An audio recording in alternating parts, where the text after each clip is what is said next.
Hi hello నమస్తే, welcome back to our channel. నేను మీ Vaishu. Live in relationship అనేది ఒక దరిద్రమైన అంశం నా దృష్టిలో అయితే. అలాంటిది 9 సంవత్సరాలు అంటే మనకు మెచ్యూర్ అయితే సరిపోతుంది.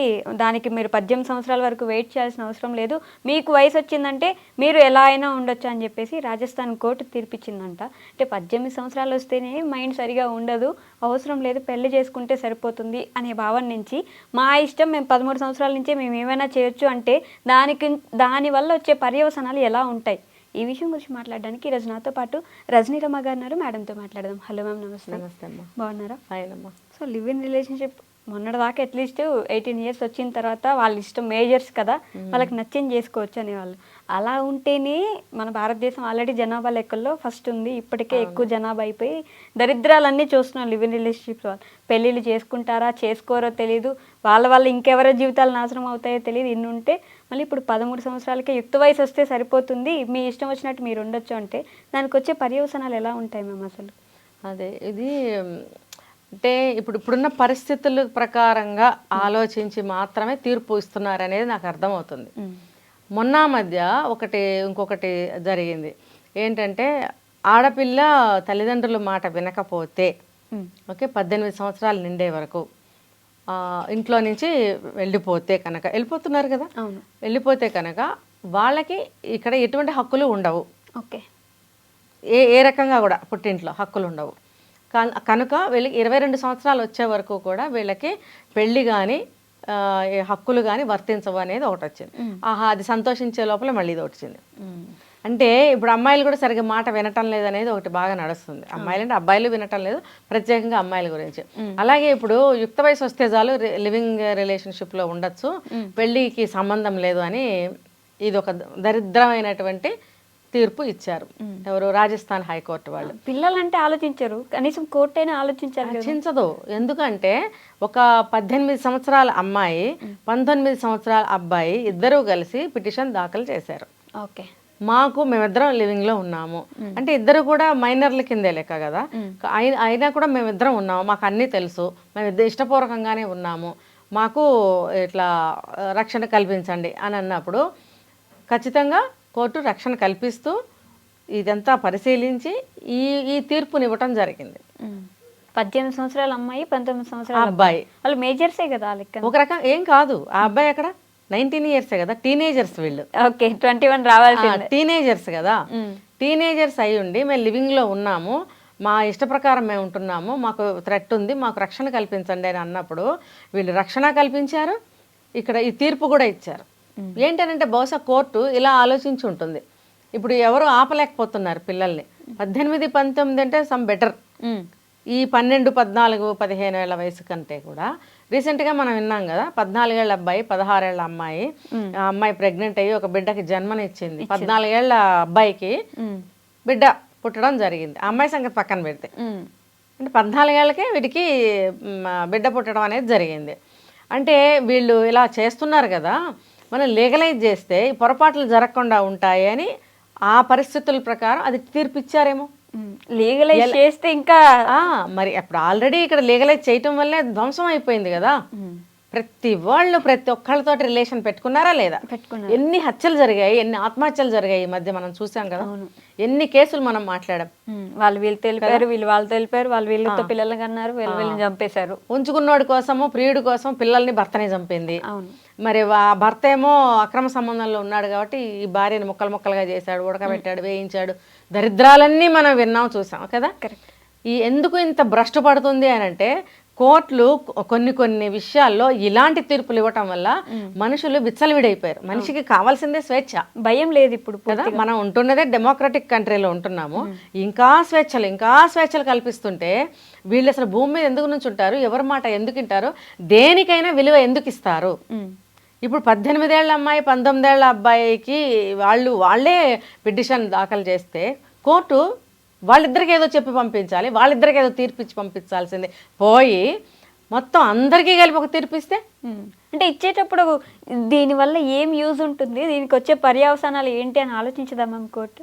ఆలోచించండి, పూర్వాపరాలు ఇంతే ఆలోచిస్తా. ఆ సంఘటన, వాళ్ళు పెట్టిన పిటిషన్, ఆ సంఘటనలన్నీ క్రోడీకరించి తీసుకున్న నిర్ణయం అది వాళ్ళ వరకే ఉండాలి, వాళ్ళ వరకే ఉండాలి. కానీ సమాజంలో ఇప్పుడు అన్నీ అలా జరుగుతున్నాయి కాబట్టి ఇది అందరికీ వర్తింపజేస్తున్నాము. ఎందుకంటే ఒకరికొక న్యాయం ఒకరికొక న్యాయం కాదు కదా, అంటే వాళ్ళ ధోరణి అలా ఉంటుంది. ఇప్పుడు సొసైటీలో చిన్న చిన్న పిల్లలే వెళ్ళిపోతున్నారు, ప్రెగ్నెంట్లు అవుతున్నారు, పెళ్లి చేసేసుకుంటున్నారు. మొన్న మనం విజయవాడ నుంచి అక్కడి నుంచో 12 ఏళ్ల అమ్మాయి 13 ఏళ్ల అబ్బాయి లేచి వచ్చేసారని చెప్పలేదు, చెప్పారు. లాస్ట్ వీక్లోనే జరిగింది ఇది. వాళ్ళ ఇంట్లో నుంచి వచ్చేసారు, స్కూల్ డ్రెస్తోనే వచ్చేసారు.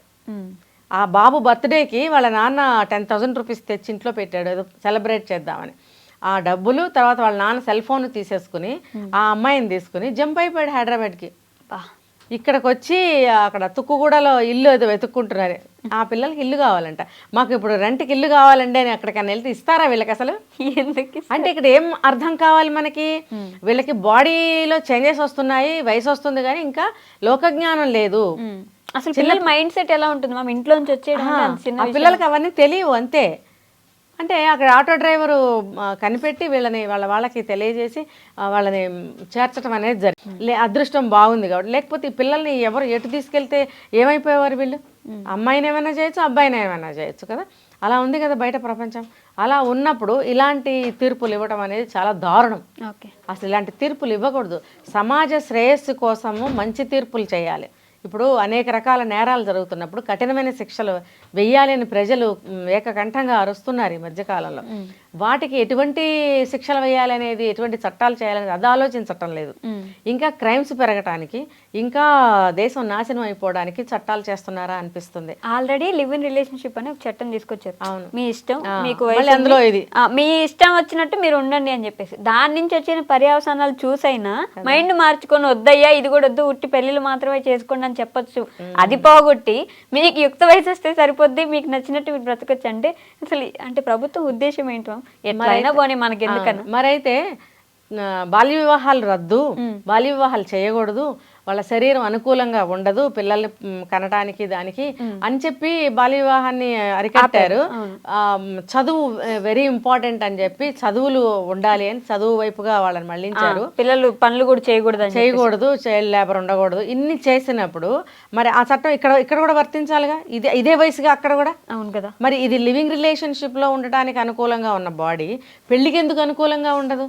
మరి అయితే పాతకాలంలో 9-10 ఏళ్ళకి పెళ్లి చేసేవారు, మెచ్యూర్ అయ్యాక కాపురానికి పంపించేవారు. కాపురానికి వెళ్ళిన మొదటి నెలలోనే ఆమె నెల తప్పకపోతే 100 మంది 100 రకాలుగా అడిగేవారు.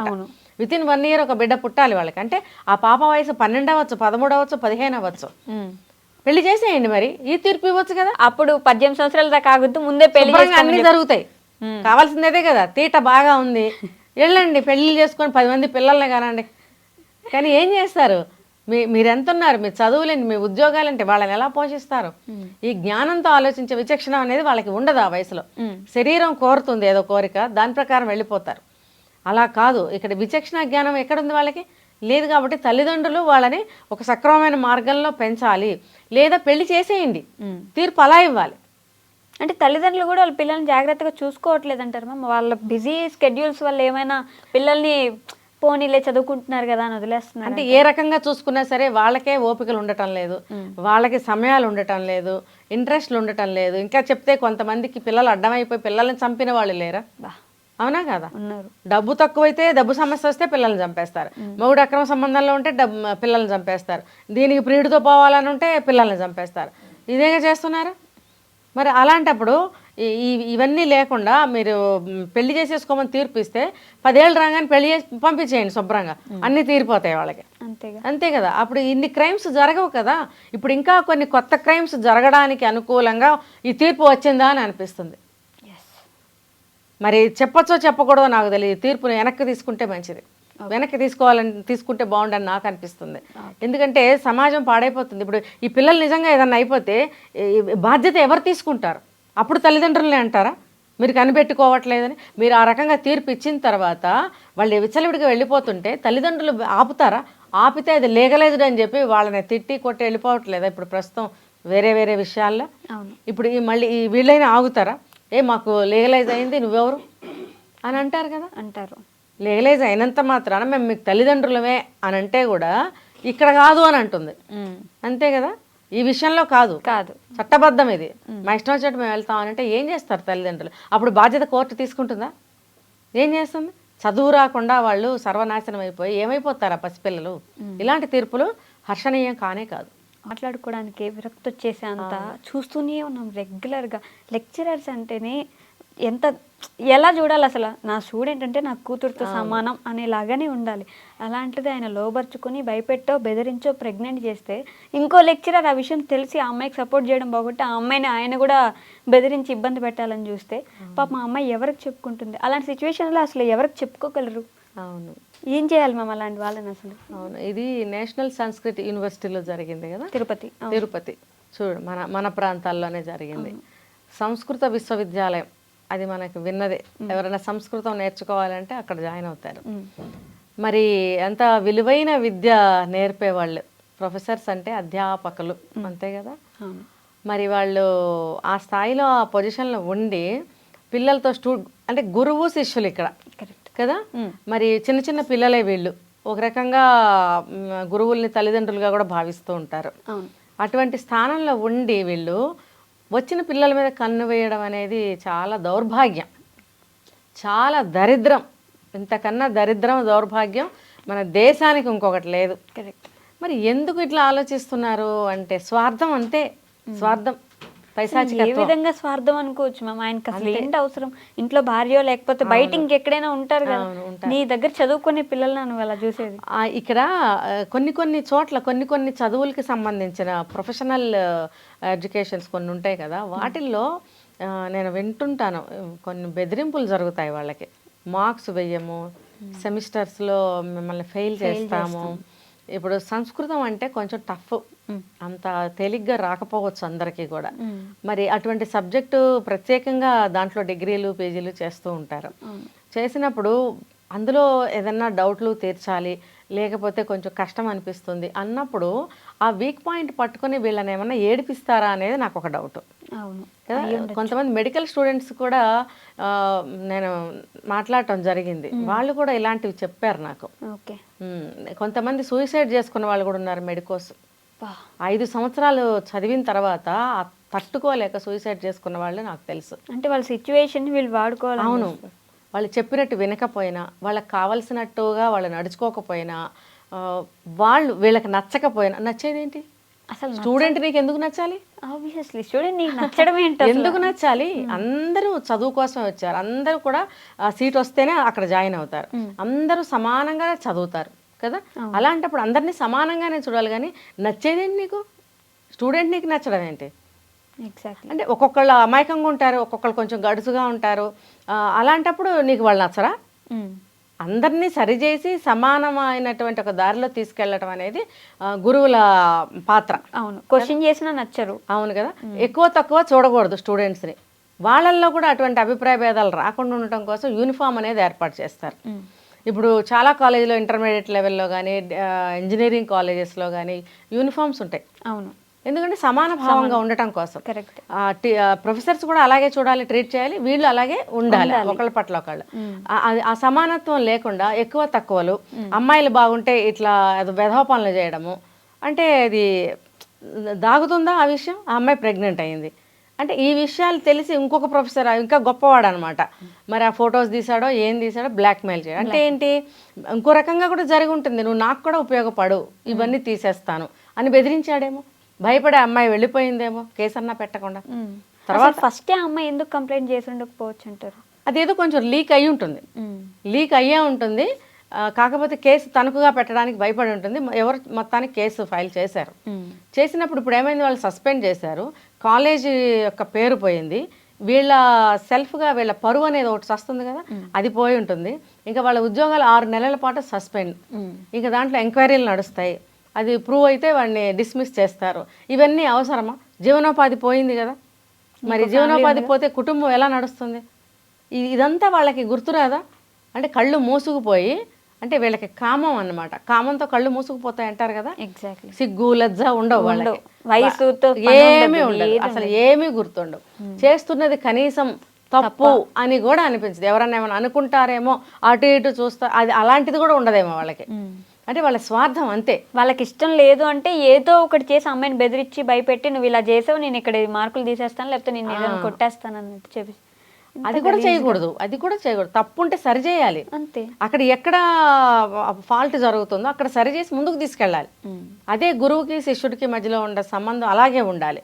అంతేగాని పర్సనల్కి తీసుకుని ఇప్పుడు నువ్వు చెప్పినట్టు అలా కూడా చేయకూడదు.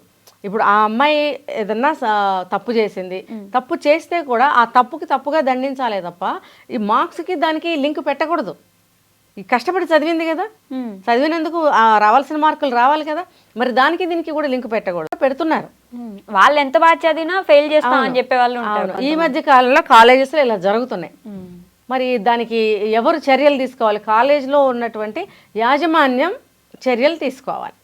మన కాలేజీలో స్టూడెంట్స్ ఎట్లా ఉంటున్నారు, లెక్చరర్స్ ప్రొఫెసర్స్ ఎట్లా ఉంటున్నారు, వాళ్ళిద్దరి మధ్యన స్టూడెంట్స్కి ప్రొఫెసర్స్కి మధ్యలో బంధం ఎలా ఉంది, అసలు వాళ్ళు ఎటువంటి అంటే ఇప్పుడు ఎలా చెప్పాలి, ఒక గురు శిష్యుల సంబంధాలతో ఒక మంచి వాతావరణంలో చదువు సాగుతుందా లేదా అనేది వాళ్ళు చెక్ చేయాలి. ఎక్కడన్నా వాళ్ళకు కూడా ఫాల్ట్లు కనిపిస్తే వాళ్ళకి మీటింగ్స్ తీసుకొని వాళ్ళకి చెప్తూ ఉండాలి, మీరు పిల్లల్ని సరిచేయండి, మన కాలేజీకి చెడ్డ పేరు వస్తుంది, మంచి రిజల్ట్ రావాలి, మంచి స్టూడెంట్స్గా వాళ్ళు బయటకు వెళ్ళాలి, మనం ఏదైతే నేర్పుతున్నామో సంస్కృతం అనే విద్య మంచిగా అది నలుదిక్కులా వ్యాపించాలి. మన ఆది భాష సంస్కృతం. అవును. మరి అటువంటి ఆది భాష మర్చిపోతున్నాం. అందుకనే ఇప్పుడు ప్రత్యేకంగా యూనివర్సిటీలు అది చదవాలనుకున్న వాళ్ళు అందులోకి వెళ్ళి చదవడం అనేది జరుగుతుంది. ఆ భాషని ప్రోత్సాహం చేయడము, ముందుకు తీసుకెళ్లడము, డెవలప్ చేయడం అన్నమాట. అది పోయి ఈ పనులు చేయడం, దానికి తగ్గ చర్యలు యాజమాన్యం తీసుకోవాలి. అదే పనిగా పిల్లలకు కూడా ధైర్యం చెప్పడానికి ఏదో ఒక క్లాసెస్ పెట్టడమో, లేకపోతే బయట నుంచి ఎవరైనా తెప్పించడమో, అన్ని చర్యలు తీసుకోవాలి. వాళ్ళకి మానసికమైనటువంటి ధైర్యాన్ని, తర్వాత జనరల్ నాలెడ్జ్ని, పరిస్థితుల్ని వాళ్ళు ఎదుర్కొనే శక్తిని ఇప్పుడు ఇంజనీరింగ్ కాలేజ్ ఏంటి, మెడికల్ ఏంటి, డిగ్రీ కాలేజ్ ఏంటి, స్కూల్ ఏంటి, ఎనీ విద్యాలయాల్లో ముందు ఇవి మోరల్స్ ఇవన్నీ నేర్పాలి. తర్వాత వాళ్ళ గురు శిష్యుల సంబంధాన్ని ఒక సక్రమంగా సాగించాలి. ఇదేం సంబంధాలు, అసలు దేశం ఎటుపోతుందని ఎన్నిసార్లు అనుకున్నా కూడా తీరటం లేదు. ఇక బుద్ధి జ్ఞానం ఉండాలి. ఇక పచ్చిగా అందరినీ తిట్టాలి. ఈ లెక్చరర్స్ని, ప్రొఫెసర్స్ని అందరినీ ఏకబెట్టి ఉతికేయాలన్నమాట. అప్పుడన్నా ఒకరిని చూసి ఒకడు బాగుపడతాడేమో, ఒకరిని చూసి ఒకడు మారతాడేమో. గురువుకుండే వాల్యూ కూడా అసలు పోయింది. గురువు అనేవాడు 25 ఏళ్ల వయసులోనే టీచింగ్లోకి వస్తాడు. బిఏడో ఎంఏడో ఏదో చేసి వస్తాడు.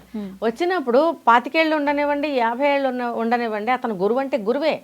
ఆ వయసు ఎందుకు అక్కడ? నీ పాత్ర ఏంటి అక్కడ? నువ్వు గురువువి, నువ్వు బోధించాలి. నువ్వు ఆ దృష్టితోనే నువ్వు బోధించి వెళ్ళు. నువ్వు చిన్నవాడివి కాబట్టి, నీకు 25 ఏళ్ళు కాబట్టి, డిగ్రీ చదివే అమ్మాయికి 20 ఏళ్ళు ఉంటాయి కాబట్టి, నీకు వయసు కుదిరింది కాబట్టి అని యథా ఆలోచనలు ఎందుకు? ఇప్పుడు లవ్లు అలాగే జరుగుతున్నాయి, తర్వాత చెడిపోటాలు అలాగే జరుగుతున్నాయి, నాశనం అవడం అలాగే జరుగుతుంది. ఆ దృష్టే ఉండకూడదు, ఆ దృష్టే వేరుండాలి. గురువు బోధించే దృష్టితో ఉండాలి. స్టూడెంట్ ఎప్పుడు కూడా ఆయన చెప్పే మాటల మీద దృష్టి పెట్టాలి, ఆయన ముఖం మీద, ఆయన బాడీ మీద కాదు. అంతే కదా, వెళ్ళింది దేనికి? చదువు కోసం. అది చదువు మీద దృష్టి పెట్టు. మనిషి ఎలా ఉన్నా, ఏ వయసు వాడైనా ఆయన గురువు గురువే. స్టూడెంట్ ఎలా ఉన్నా, ఏ వయసు అయినా స్టూడెంటే, శిష్యులే. ఈ ధోరణి ఎప్పుడైతే వస్తుందో ఈ పనులన్నీ జరగవు. వీళ్ళు కఠినంగానే శిక్షించాలి ఇలాంటి వాళ్ళని. అనవసరంగా అమ్మాయి భవిష్యత్తు నాశనం అయిపోయింది కదా. ఇప్పుడు ఇంటికి వెళ్తే ఇంట్లో ఏం చెప్తుంది, చుట్టుపక్కల వాళ్ళు అడుగుతారు, వాళ్ళకేం చెప్తుంది. ఇప్పుడు ఈ న్యూస్ వైరల్ అయింది, వాళ్ళ చుట్టుపక్కల ఊరంతా పాకే ఉంటుంది. నువ్వు అన్నట్టు ఆ అమ్మాయి ఏదన్నా వీక్ మైండ్తో ఏమన్నా చేసుకుంటే ఎవరు బాధ్యులు? ఎవరు? కాలేజా? ఆ ప్రొఫెసర్సా? మళ్ళీ ప్రెగ్నెంట్. అవసరమా ఇవన్నీ? బలవంతంగా ఆడపిల్లల్ని లొంగ తీసుకునే రాక్షసుల్ని ఏం చేయాలి? సస్పెండ్ చేసి ఉద్యోగం తీయటం కాదు, వీళ్ళకి చట్ట ప్రకారం శిక్షలే వేయాలి. కరెక్ట్. ఓకే. ఫెయిర్ స్కిన్ ఉండాలి. తెల్లగా ఉంటేనే మనుషులా మ్యామ్? నల్లగా ఉంటే మనిషిగా కన్సిడర్ చేయరా? నల్లగా ఉన్న వాళ్ళని పెళ్లి చేసుకోకూడదా? వాళ్ళిద్దరూ 15 సంవత్సరాలు ప్రేమించుకొని ఇంట్లో ఒప్పించుకొని పెళ్లి చేసుకున్నారు. కానీ ఆయన నల్లగా ఉన్నాడు, ఈవిడ కొంచెం కలర్ ఉంది, అంతే. ఆవిడ గోల్డ్ డిగ్గరు, ఆయనకి గవర్నమెంట్ జాబ్ ఉంది, అందుకే చేసుకుంది. లేకపోతే అంత నల్లటోడిని అసలు ఎలా చేసుకుంటారు? అసలు అలాంటి వాడికి పిల్లని ఎవరు ఇస్తారు అన్నట్టు కామెంట్లు చేసి వాళ్ళిద్దరిని బాగా ఇబ్బంది పెట్టి బాధ పెట్టేశారు. ఎందుకు మ్యామ్ అలా? అంటే నల్లగా ఉంటే ఏంటి తప్పు? అదే వీళ్ళకి ఏంటంటే మనుషులు పై మెరుగులకి చూసి అట్రాక్ట్ అయిపోయే నేచర్ ఇంకా పోలేదు. ఇప్పుడు మనకి సమాజంలో ఎన్నో రకాల మార్పులు జరుగుతూ వస్తున్నాయి అన్ని విషయాల్లో కూడా. ఇందులో ఎందుకు మార్పు రాదు అంటే అన్ని అడ్వాన్స్ టెక్నాలజీని ఎగిరి మరీ పట్టుకుంటారు. ఏదో సిగరెట్లు కాల్చేస్తారు, మందు తాగుతారు అమ్మాయిలు కూడా. అంటే ఇలాంటి వాటికి అడ్వాన్స్లో ఉంటున్నారు కానీ ఆలోచనలో ఎక్కడ అడ్వాన్స్ లేదు. అంటే అబ్బాయిలైనా సరే, పెద్దవాళ్ళైనా సరే, చిన్నవాళ్ళైనా సరే, అబ్బో మేము అంత మారిపోయాం, మా ఇంట్లో బ్రహ్మాండంగా న్యూ టెక్నాలజీతో ఇల్లు కట్టుకున్నాము, అది కొత్తగా ఇప్పుడు ఫారిన్ టెక్నాలజీతో వస్తుంది, అదేదో వస్తువు మేము కొని ఇంట్లో పెట్టుకున్నాము, మా సోఫా సెట్ ఫలానా దాంతో చేశారు, మేము అక్కడి నుంచి ఇంపోర్ట్ చేసుకున్నాము, అంటే మేము కాలానుగుణంగా చాలా అడ్వాన్స్గా ముందుకెళ్ళిపోతున్నాము అన్నట్లు మాట్లాడతారు. కరెక్ట్. ఇవన్నీ శాశ్వతం ఏమీ కాదు. ఒక మనిషి బాధపడ్డా, ఒక మనిషి సంతోషంగా సంతృప్తిగా ఉన్నాడా అనేది మనిషి చివరి దశ చెప్తుంది. చనిపోయే ముందు మనిషి కొంతమంది కొన్ని బాధలతో చనిపోతారు, కొంతమంది సంతోషంగా చనిపోతారు, కొంతమంది తృప్తిగా చనిపోతారు. అంటే ఇది కదా మనిషికి కావాల్సింది కదా. ఆత్మావలోకనం చేసుకోవాలి ఎవరైనా సరే. మనం డెవలప్ అయ్యాము అంటే ఏ రకంగా డెవలప్ అవుతున్నాము, పక్క మనిషిని ఒక మనిషిలాగా చూడలేకపోతున్నాము. రంగుల్లో వ్యత్యాసం, మాటల్లో వ్యత్యాసం, పనుల్లో వ్యత్యాసం, బుద్ధుల్లో వ్యత్యాసం, మరి అన్నిటిలో కూడా ఇలాంటి వ్యత్యాసాలు చూపించడం వల్లనే కుటుంబాలు కలిసి ఉండలేకపోతున్నాయి. అరే ఎక్కడో మధ్యప్రదేశ్లో ఎవరో పెళ్లి చేసుకున్నారు, ఇక్కడ వీళ్ళకి ఎవరికైనా దురదా, లేకపోతే ఇదేమైనా నేషనల్ ప్రాబ్లమా, లేకపోతే ఎవరైతే ట్రోల్ చేస్తున్నారో కామెంట్ చేస్తున్నారో ఇది వాళ్ళ ఇంటి సమస్య కాదు కదా. ఇప్పుడు నల్లగా ఉంటే ఏమవుతుంది, ఇప్పుడు దీనికి ప్రతి ఒక్కళ్ళు ఇలానే ప్రశ్నించవచ్చు నాలాగానే, నల్లగా ఉంటే ఏమవుతుంది, అది కాదు. ఇప్పుడు ఈ చర్మం కొద్దిగా లేచింది అని అంటే లోపల నుంచి రెడ్ కలర్లోనే బ్లడ్ వస్తుంది కదా. ఇది మనిషిని మనిషిగా మనసుని మనసుతో చూడగలిగినప్పుడు ఇవేమీ కనపడవు. నల్లగా ఉన్నంత మాత్రాన హీఈస్ వెల్ ఎడ్యుకేటెడ్. ఇప్పుడు ఎవరైతే కామెంట్ చేశారో వాళ్ళందరికంటే తను వెల్ ఎడ్యుకేటెడ్, బాగా ప్రేమించుకున్నారు, వాళ్ళ ఫ్యామిలీకి ఇబ్బంది లేదు. అసలు నల్లగా ఉంటే ప్రాబ్లం ఏంటి, వాళ్ళ ఫ్యామిలీకైనా వీళ్ళ ఫ్యామిలీ వాళ్ళకి కనుల పండగ చేయట్లేదు అనమాట. ఒక పెళ్లికి వెళ్ళామంటే ఆహా భోజనం బ్రహ్మాండంగా పెట్టారు, అబ్బా పెళ్లి కొడుకు బాగున్నాడు, పెళ్లి కూతురు బాగుంది అని చెప్పుకుంటేనే అది సక్సెస్ అయినట్టు వాళ్ళ ఆలోచన ఏమో బహుశా. అంటే పెళ్లి కూతురు నల్లగా ఉన్నా, పెళ్లి కొడుకు నల్లగా ఉన్నా, భోజనంలో 2 తగ్గినా ఆ పెళ్లి సరిగ్గా అవ్వనట్టు లెక్క. అంటే వాళ్ళ ఆలోచనలు ఎక్కడున్నాయి, అది అట్టడుగులో ఉన్నాయి అంతే కదా. ఇప్పుడు వాళ్ళకి ఉన్న దాంట్లో ఒక మంది 100 రకాలు పెడతారు, కొంతమంది 50 రకాలు పెడతారు, కొంతమంది 10, 15 పెడతారు. అయినంత మాత్రాన ఏముంది, వచ్చిన వాళ్ళకి తృప్తిగా భోజనం పెట్టి పంపిస్తారు కదా. అందరు కోటీశ్వర్లే ఉండరు అనే జ్ఞానం ఉండదా, ఉంటుంది కదా. ఉన్నప్పుడు ఇలా ఎందుకు అనుకుంటారు అని అంటే ఆ పైశాచికత్వం. ఎదుట మనిషి ఏడిస్తే నాకు ఆనందం, నా ఈగో సాటిస్ఫై అవుతుంది. అలాగే ఆ ట్రోల్ చేస్తే వీళ్ళకి తృప్తి అనమాట. రే చూడరా వాడు ఎలా ఉన్నాడో, ఎలా చేసుకుందరా. ఇంకా డీప్గా వెళ్తే దరిద్రపు కామెంట్స్ కూడా వాళ్ళు చేసుకుంటూనే ఉంటారు. అసలు ఇప్పుడు వాళ్ళిద్దరు కూడా మాట్లాడుతున్నారు, మేము చేసుకున్నాం, మాకు ఎటువంటి సమస్య లేదు. అసలు రంగుతో సమస్య ఏంటి, కాళ్ళు లేకపోతేనో, చెయ్యి లేకపోతేనో, ఒక కన్ను లేకపోతేనో, ఉద్యోగం లేకపోతేనో, తాగుడు అలవాటు ఉంటేనో ఇబ్బందులు. కానీ రంగు తక్కువైతే ఏమవుతుంది, రంగు తక్కువ చిచ్చి నేను కూడా తప్పే మాట్లాడుతున్నాను. ఇప్పుడు ఈ సృష్టిలో ఎన్ని కలర్స్ ఉన్నాయి వైషు, ఎన్నో రీమిక్స్లు చేసి ఆమిక్స్లు చేసి మిక్స్లు చేసి కొన్ని 100, 1000 రంగులు ఉన్నాయి కదా సృష్టిలో. కరెక్టే. ఏది ఇది రంగు కాదు అని నువ్వు చెప్పగలవా? చెప్పలేంగా కదా. ఈ కలరే కరెక్ట్ అని కూడా ఎవరు చెప్పలేరుగా. కరెక్ట్. అన్ని రంగులేగా సృష్టిలో. మరి సూర్యుడు వెళ్ళిపోగానే మనకి చీకటి అయిపోతుంది, చీకటి అయిపోతుందని మనం లైట్లు వేసుకుంటాం. కానీ లైట్లు తీసే నువ్వు బయట అంత చీకటేగా, చీకటిని నువ్వు పనులు అవ్వవు కాబట్టి మనం లైటింగ్ పెట్టుకుంటున్నాం. కానీ అది ఒక చీకటి ఉందిగా, అదొక రంగు ఉందిగా, సృష్టిలోనే ఉంది. మనం సృష్టించిన రంగుల్లో నలుపు ఉండడం కాదు, సృష్టిలోనే ఉంది నలుపు. మనకి ఉన్న ఒక ఏరియాని బట్టి, అక్కడున్న వాతావరణాన్ని బట్టి మనిషి యొక్క మెలనిన్ అని ఒకటి ఉంటుంది, దాని ప్రభావాన్ని బట్టి రంగు అనేది తక్కువ ఎక్కువ ఉంటారు. ముఖ్యంగా ఈ ఎంపీ అంటే కూడా ఉష్ణమండల ప్రాంతమే, వేడే ఉంటుంది అక్కడ కూడా. వేడి ప్రాంతాల్లో వాళ్ళు సహజంగా 80% రంగు తక్కువ వాళ్ళే ఉంటారు. ఎందుకనంటే ఆ వేడి ఉష్ణోగ్రతకి అది జెనెటికల్గా అలా వస్తూ ఉంటుంది ఆ రంగు, అంతే. అది అందరూ ఎందుకు ఉండరు అని అంటే అది పూర్వానికి వెళ్ళాలి. మళ్ళీ మనం ఎక్కడికో వెళ్ళిపోవాలి, జీన్స్ ఎక్కడికో, ఎక్కడి నుంచి ఒక బ్రీడ్ వచ్చి కలిస్తే వాళ్ళు తెల్లగా పుడుతూ వస్తున్నారని మనం చెప్పాలి. నిజానికి మన చరిత్రలోనే ఉంది ఇది. ఓకే. వాళ్ళిద్దరు అనడం ఏంటంటే మేమిద్దరం చదువుకున్నాము, ప్రేమించుకున్నాము. ట్రోల్ చేసే వాళ్ళు ఎలా అంటే వాళ్ళు ఇప్పుడు ఇది ట్రోల్ చేస్తే వీళ్ళు హ్యాపీగా ఉంటున్నారు కానీ వాళ్ళు ఇంకా ధైర్యంగా మీడియా ముందుకు వచ్చి మాట్లాడారు. ఎంతోమంది ట్రోల్కి గురైతే మా వల్ల కాదు ఇంక మేము బ్రతకలేమని చెప్పేసి వాళ్ళు ప్రాణాలు తీసుకునే వాళ్ళు చాలా మంది ఉంటారు కదా. ఎందుకు ఇలా ట్రోల్ చేసేది అవసరం లేదు కదా అని. అదే ఆ మాటకే వస్తున్నాయి. ఇప్పుడు వీళ్ళు ఎంతమంది ట్రోల్ చేసినా కూడా వాళ్ళు సీరియస్గా తీసుకోవాల్సిన అవసరం లేదు. ఏముందమ్మా ఇందులో, అస్సలు ఏమన్నా ఉందా? నన్ను అడిగితే అసలు ఇందులో ఏమీ లేదు. కాకపోతే ఏంటంటే వాళ్ళు కానీ వీక్ మైండ్తో ఆలోచిస్తే అన్న పాయింట్ మీద మాట్లాడాల్సి వస్తే అలా ఆలోచించాల్సిన పని కూడా లేదు. వాళ్ళు హ్యాపీగా లైఫ్ లీడ్ చేయొచ్చు చాలా బ్రహ్మాండంగా. కొన్ని వందల లక్షల మంది నలుపుగా ఉన్నారు. ఉంటే వాళ్ళకి చదువులు రావట్లేదా, ఉద్యోగాలు రావట్లేదా, పెళ్ళిళ్ళు అవ్వట్లేదా, పిల్లలు పుట్టట్లేదా? ఇదేమన్నా ఒక వింతనా? ఏం వింత కాదే, ఏమీ వింత కాదు. మన కొన్ని ఏరియాస్లో అలాగే ఉంటారు. అసలు వాళ్ళు హ్యాపీగా ఉన్నారు. ఇలాంటి ట్రోల్స్ని, కామెంట్స్ని వాళ్ళు పట్టించుకోవాల్సిన అవసరమే లేదు, అస్సలు అవసరం లేదు. ఇవన్నీ చూసి వీళ్ళు మళ్ళీ ఒక ఇంటర్వ్యూ ఇవ్వటం అనేది కూడా అనవసరం. ఎందుకంటే ఇప్పుడు కుక్కలు 10 అరుస్తూ ఉంటే మనం ఏమాత్రం రియాక్ట్ అయినా మన మీద పడి పీకేస్తాయి. మనం చూడనట్టుగా సైలెంట్గా వెళ్ళిపోతే దాని దారిని అది అరుచుకుంటూ పక్కకు పోతుంది. అంతేగాని మనం పనిగట్టుకుని వచ్చి మనం కూడా పో అని ఒక రాయి వేసామంటే మళ్ళీ తిరిగి మన మీద పడతాయి. ఇప్పుడు వీళ్ళు రియాక్ట్ అవ్వటం అనేది ఒక పెద్ద పొరపాటు. రియాక్ట్ అవ్వాల్సిన అవసరమే లేదు. మీ బంధువులందరికీ ఇష్టం, మీ పేరెంట్స్కి ఇష్టం, ఖుద్దు మీ ఇద్దరికి ఇష్టము. ఎన్నో సంవత్సరాలుగా మీరు ఇష్టపడి ప్రేమించి పెళ్లి చేసుకున్నారు. ఒక మంచి చదువు తీసుకొచ్చినటువంటి సంస్కారం ఆ అబ్బాయి ఫేస్లో ఎంత బాగా రిఫ్లెక్ట్ అవుతుందో అది ఆ దృష్టితో చూసిన వాళ్ళకి అర్థమవుతుంది. ఎంత నైస్గా మాట్లాడుతున్నాడు చూడండి. అవును కదా, కరెక్ట్. వాళ్ళు అసలు ఇద్దరు చాలా మంచిగా వెల్ ఎడ్యుకేటెడ్ ఉన్నారు. వాళ్ళు ఏమంటారు, మేము ఇష్టంగా పెళ్లి చేసుకున్నప్పుడు కుదిరితే గాడ్ బ్లెస్ యూ అని దీవించాలి కానీ ఇట్లాంటి పిచ్చి మాటలు మాట్లాడి మమ్మల్ని ఎందుకు హర్ట్ చేయడం. అవునవును. అంటే వాళ్ళు ఇలా వాగే వాళ్ళని ఇట్లా వాగద్దు అని చెప్పడానికే వాళ్ళు ఇంటర్వ్యూ ఇచ్చుంటారు. అయితే ఇది వాళ్ళే చెప్పారు కాబట్టి బుద్ధి తెచ్చుకోవాలి. అంతేగా. ఇప్పుడు పెళ్లి జంట ఎలా ఉన్నా సరే పెళ్లికి వెళ్ళిన వాళ్ళందరూ అక్షంతలు వేసి ఆశీర్వదించే వస్తారు కదా. సుఖంగా వర్ధిల్లండి పిల్లా పాపలతో అని చక్కగా దీవించే వస్తారు కదా.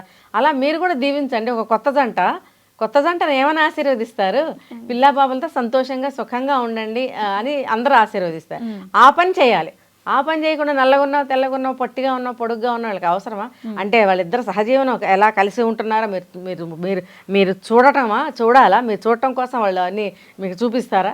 మీకేమీ నష్టం ఏం లేదు కదా. వాళ్ళు ఎలా ఉంటారో ఏం చేసుకుంటారో మీకు అనవసరం. గూనివాడికి వెనకాల గూని ఉంటే వాడు వాటానికి ఎలా పడుకోవాలనుకుంటాడో అలాగే పడుకుంటాడు. నువ్వు చెప్పినట్టు నువ్వు ఉండమన్నట్టు వాడు ఉండగలడా? ఎవరి విషయమైనా అంతే. ఎవరికి సంబంధించినంత వరకు వాళ్ళ ఇష్టానుసారంగా వాళ్ళకి కుదిరినట్టుగా వాళ్ళ జీవితాన్ని నడుపుకుంటూ ఉంటారు.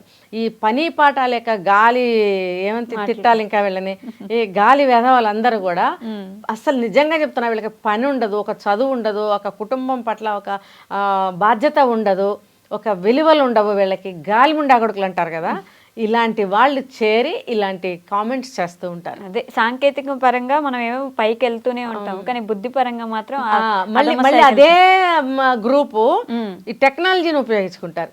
మొబైల్స్ లో కానీ ల్యాప్టాప్స్ లో కానీ వాటి కంప్యూటర్స్ లో కానీ. మరి మీకు ఇవన్నీ ఇంత టెక్నాలజీ ఇంత అడ్వాన్స్ గా నేర్చుకుంటూ ఉండి మరి ఈ ఆలోచనలు ఎందుకు? లీస్ట్లో ఆలోచనలు అంటే మీరు ఏ స్థాయిలో ఉన్నారో దీన్ని బట్టి చెప్పచ్చు. అధమ స్థాయిలోనే ఉన్నారు వీళ్ళు. రేపొద్దున ఎవరు చెప్పొచ్చారు వీళ్ళకి దొరికే జంట ఎలా దొరుకుతారో ఎవరికి తెలుసు? అంటే ఏదైనా సరే తన దాకా వస్తే కానీ తెలియదు అని అంటారు. ఒక పని జరిగింది అంటే ఎప్పుడు కూడా డిస్కరేజ్ చేయకూడదు, ఎంకరేజ్ చేయాలి, గో హెడ్ అనాలి. అంతే అబ్బాయి నువ్వేం బాగుపడతావురా, నువ్వు నాశనం అయిపోతావురా, నువ్వు అటు వెళ్ళావంటే బురదలో ఇరుక్కుపోతావురా, నువ్వు వాళ్ళని నమ్మావంటే సర్వనాశనం అవుతావురా, ఇలా మాట్లాడకూడదు. అసలు పొగడకపోయినా పర్లేదు కానీ నీకు అవసరం లేదు కదా. అంతే కదా, కాస్త చూసుకుని వెళ్ళు నాన్న అనాలి కానీ నువ్వు మునిగి చస్తావు, నాశనం అయిపోతావు అనే మాటలు మాట్లాడతారు. సర్వనాశనం అయిపోతావు, నేల నాకిపోతావు అంటే అన్నీ నీకే తెలుసు. ఇక్కడ వాళ్ళకేం తెలీదు. నువ్వు చెప్తే అతను బాగుపడతాడు, నువ్వు చెప్తే అతను నాశనం అయిపోతాడు. అంటే ఏంటంటే అంత ఈగో అనమాట, అంత పొగరుగా ఆలోచిస్తూ ఉంటారు. వాళ్ళదే కరెక్ట్. అంటే వాళ్ళు చెప్పినట్టే సమాజం ఉంటుందా? ఏం అవసరం లేదు. చూడండి ఆయనలారా, మీ పనులు మీరు చేసుకోండి, మీ భవిష్యత్తు మీరు చూసుకోండి. చిన్నవాళ్ళైనా పెద్దవాళ్ళైనా మీ పనులు మీరు చూసుకోండి. ఎవరు ఎలా పెళ్లి చేసుకున్నారు, ఎలా కాపురం చేశారు, వాళ్ళ పిల్లలు ఎలా పుట్టారు, ఇవన్నీ మీకు అవసరమా? ఎంతోమంది పరాయదేశీయులు వచ్చి ఇక్కడ మనకి గోతులు తవ్వినప్పుడు నోరు మూసుకుని కూర్చున్నారు. వాళ్ళు ఏం చేస్తున్నారు అని ఒక ఏమంటారు, ఒక సిటిజన్గా ఎవరి బాధ్యత అయినా నిర్వర్తించారా? అలాంటి వాళ్ళు మన ఇంటి పక్కన అద్దెకు తీసుకుని కాపురాలు చేస్తూ మనకే దేశద్రోహం చేసిన పరాయి దేశస్తులు ఎంతో మందిని ఈ మధ్య కాలంలో పట్టుకున్నారు. అది ఒక్క పోలీసులదేనా, గవర్నమెంట్దేనా బాధ్యత? ఒక సిటిజన్ కి అవసరం లేదా? మన ఇంటి పక్కన ఎవరు వచ్చారు, ఏ ఊరు వాళ్ళు, ఏ పని మీద వచ్చారు, అసలు ఏ ఉద్యోగం చేస్తాడు, వాళ్ళ ఆల్చాలు ఎట్లా ఉంది, వాళ్ళ పోకడ ఎట్లా ఉంది, అన్ని చూడాల్సిన బాధ్యత ఉండదా? కొత్త మనిషి వస్తే పోలీసులు చూసుకుంటారులే, గవర్నమెంట్ చూసుకుంటారు, మనమేమో ఇలాంటి వాళ్ళ మీద పడిపోదాం. అసలు మన బాధ్యత ఏంటి? అది వదిలేసి ఎక్కడో ఏదో వదిలేసి దాన్ని పట్టుకుని వేలాడుతూ ఉంటారు. అంటే ఏంటంటే బాగుపడటం ఇష్టం ఉండదు వీళ్ళకి, ఉండదు. వీళ్ళ జీవితంలో లేకపోతే వాళ్ళ జీవితంలో ఉండకూడదు. అంతే. అందుకని రే బాబు మీ పనులు మీరు చేసుకోండి. వాళ్ళు తెలుగు వాళ్ళు, హిందీ వాళ్ళు చెప్పమని హిందీలో కూడా చెప్తా, కానీ మీ పనులు మీరు చేసుకోండి. ఎవరు ఎట్లా ఉంటే మనకెందుకు? ఇప్పుడు ఇంత పొట్టిగా ఉన్న వాళ్ళు కూడా పొడుగు వాళ్ళని చేసుకుంటే పొడుగు పిల్లలు పుట్టడం లేదా? పుడతారు కదా. వాళ్ళ మధ్యన ఉన్న అదేమంటారు, ఒక స్నేహం, ఒక ప్రేమ, కలిసి గలం అనేటువంటి భరోసా, నమ్మకం ఒకళ్ళ మీద ఒకళ్ళకి ఉండబట్టే ఏ ఇద్దరైనా సరే ఇలాంటి జంటల్లో పెళ్లి చేసుకోవటం అనేది జరుగుతుంది. అసలు మీరెవర్రా బాబు వెళ్ళి ఇలా ఉంది అలా ఉంది అనడానికి అసలు మీకేమి అర్హత ఉంది? అసలు ఏ రైట్ ఉంది? అసలు ఏమీ లేదు. ఊరికే వాగటం అనమాట, వెళ్ళే వాళ్ళని వచ్చే వాళ్ళని చూస్తూ వాగటం, అంతే. అంతే. Okay ma'am, thank you. నిజంగా ప్రస్తుతం ఉన్నటువంటి సమాజం దేనికి ప్రయారిటీ ఇస్తుంది? ఆర్థిక సంబంధాల చుట్టూ మాత్రమే తిరుగుతోంది. మళ్ళీ ఎన్నికలంగానే చాలా విరక్తి కలుగుతున్నాం. మంచి అనిపిస్తుంది కదా, లేడీస్ కూడా ఛాలెంజింగ్ జాబ్స్ చేసినప్పుడు చాలా బాగుంటది. ఫుడ్ డెలివరీ ఇవ్వటానికి వెళ్ళినటువంటి డెలివరీ బాయ్ అనిల్ పై కళ్ళ ముందు